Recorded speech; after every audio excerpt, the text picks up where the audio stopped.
Okay. So welcome Chern to Chern Galleries. Thank you. And thank you for having your solo exhibition with us. So we're just going to have a brief interview with you about the current work that you have right now. Maybe before we start, can you introduce yourself briefly to viewers? My name is Chern, and I've been painting in Chinese ink for about almost 20 years. That's a long time. Yeah. And of course, on and off, also did a little bit of other stuff like with oil, but Chinese ink is my chosen medium, mainly because it's slightly about the identity thing because I'm Chinese, but yet at the same time quite different because I'm not really a Chinese. It's really Singaporean Chinese. So I like to use Chinese ink in a more Singaporean way. Okay. Okay, we'll get to that later. So we see a lot of urban scapes in your paintings, and this I notice has been going on for several years. Oh yes. Already in your work. Maybe you can tell us a little bit more about these urban landscapes, like what they are. Okay, right. I was trained as a Chinese ink painter, and we did specifically landscape painting. And in the early days, a lot of Chinese ink painter don't really use this ink landscape format or genre. And I thought that that's something to explore. So when I first started, I started looking for landscape to paint. But Singapore basically is just a lot of concrete structures. So I try to make these concrete structures into like subject and kind of like look upon them as like natural structures actually, see them as like mountains, even though they're like buildings. So maybe it's because of my imagination, but anyway, it's like it's I think that's one way, to showcase Singapore. And so all these years I've been working with urban landscape because Singapore is urban.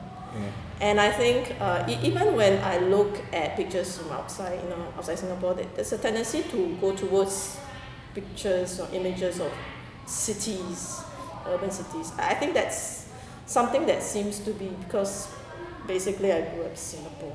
I'm an urban kid. So yeah. But these urban landscapes are how do you call that? They are deconstructed, most of them, and in the series we see here they are combined with other various landscapes combined together. So can you tell us, I mean, are these exclusively Singapore landscapes or do they come from elsewhere as well? They come from all over the world, but mainly Singapore because again we are in Singapore. And these buildings, they are part of some landscape somewhere, and I usually get the so-called inspirations from news articles. Okay. So like if some events happen, newsworthy events happen, I'll be reading them on news media, and sometimes they mention the places. And like as just out of curiosity, I will visit those places, not physically, but via social media, like Google Maps Street View especially. Which actually allow me to seem as though I'm on site, and that's where I get so inspired and start doing drawings of those areas. Yeah, this is a very interesting for me fusion or approach in a way working with new media and old media and analog media. Although you don't see the new media part not here, at all. That's precise. I mean, like, I really want to hide that so-called new media. I don't want people to really like think that actually I use computer or whatever. It's all hand drawn, and that is that aspects of like not quite straight edges and things a bit crooked and like forcibly put together. I don't want people to see these places as like from pictures actually, but yet they are really. So I like that kind. How do these landscapes and the events you said, all sorts of events happen in these spaces? To you as an artist, how do you relate to them? Like what made you choose the events and the landscape? I think we go back all the way. Like why even think about starting this series, because I was working with this series based on news event quite some time ago. Like I think, especially for this series of work, I think it's 2015 when they have it was quite devastating, the terrorist attack in Paris, the whole of Charlie Hebdo event, and I was very struck by what was happening there. It was sudden, and I think that kind of like made me want to be there, even though I can't be there specifically.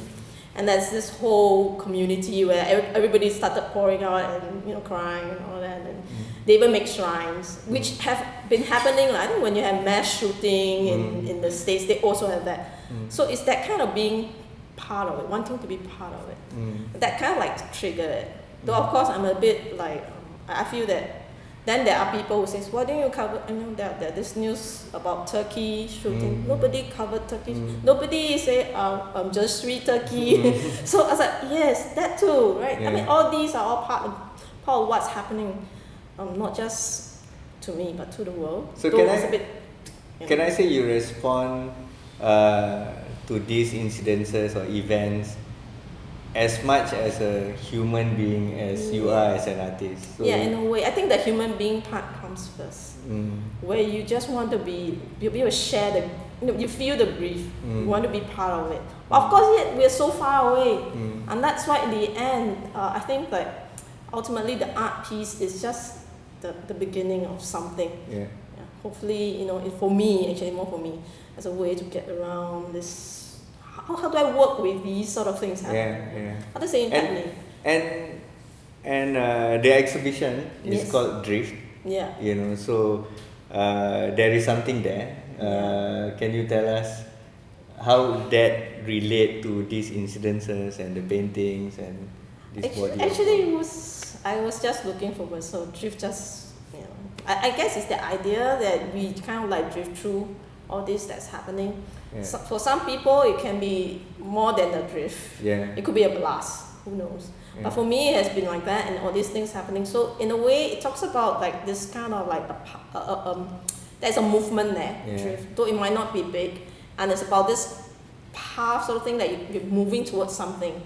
So in a way, you can see it as moving from one point to another point. In an Eastern philosophy, is always talk about reaching some stage of realization. I hope that through all these, some way of coping, some way of working with these events, feeling about things, and making out what can impact, how it impact me, and how in a way I want to deal with it as a human being. And that is that path. And I feel that all these things that's happening, they serve as path for that movement. I think for me at the moment, it's kind of like it's just something small. That's why it's drift. But I have grand vision because I see them as like possible. Like I actually envision all these structures as possible spacecraft, like spaceship, going towards the unknown. So which comes to my next question. I mean, I look at your work even from before in terms of Chinese painting as always kind of pushing the boundary and being a bit experimental. Like here you have used several types of paper, even silk, and different type of approaches to Chinese painting. I was wondering where you would bring, how much would you push this experimentation in the future? Whether like you would explore in even making things like installation art or sculptures based on this, would you? I'm like working towards that, but I'm very cautious in a sense, because I feel that there's just so much I can do, even with just the paper and just a flat 2D surface. So right now I'm working with primarily 2D, just the painterly. But I was actually thinking about how I can make it into 3D. So I'm open to the possibility of pushing it towards like, who knows. Or maybe 2D, but like really large, like human scale, as in what do I mean human scale? Like actual building scale size. Maybe. Maybe, okay. And it's possible. Anything is possible. I like right now. That's a nice thing about this art. It's really about that possibility, and I see it's just endless possibilities. So given the opportunity, Oh then yes. you would of course get Even, into that. and that I can like latch it on to some kind of like thing that I'm working on, some idea. I think it'll be perfect. Yeah. Okay, thank you, Chern. Thank you. So we hope you get a better idea of Chern's work, and if you could, and if you are in Singapore, please come down to Chern Galleries and see the exhibition. Bye bye.